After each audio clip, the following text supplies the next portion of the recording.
хүн сайхан амьдрахад хоёр зүйл хэрэгтэй байдаг. Нэг нь мэдлэг, нөгөө талд нь сайхан сэтгэл.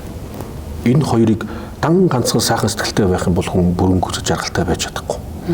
Дан ганцхан мэдлэгтэй байгаад сайхан сэтгэл байхгүй бол бас л жаргалтай байж чадахгүй. 100% жаргаж чадахгүй гэсэн үг. Энэ хоёрыг бүрдүүлчих юм бол бид нар 100% жаргалтай байх боломжтой болж байна. Мэдлэг нь оюун санаа мөн үү? Тийм үү. Мэдлэг нь тань мэдэх үе. Энэ хоёр зүйлийг бүрдүүлэх боломж монголчууд бидэнд байгаа. Нэгсэндээ бид нэр оюун санааны төвшөнд бид нар жаргалтай амьдрах боломж байна. Сэтгэлдээ анхаарал хандуулаад байх юм бол бид нэр хотооных шиг ингэж хямраадах шаардлага байхгүй шүү дээ. Стресстэй, уурлал, бухимдаад шаардлага байхгүй. Өөртөө зохиомлоор л өөртөө зовлон үүсгээд байна. Өөртөө тий одоо нэгсэндээ бид нэр нөгөө буруу бодолд автаал, буруу дүгнэлтэнд автаал, өөрийн төсөөлөлтөд автаал бид нэр янз янзын асуудал үүсгээд байгаа байхгүй. Ер нь хүн төрөлхтний хэмжээнд аваад үзэхэд хүн төрөлхтөнд тулгарч байгаа энэ олон асуудлуудыг ихэнхийг бид нар өөрсдөө хийсэн. Хүмүүс бид өөрсдөө хийсэн.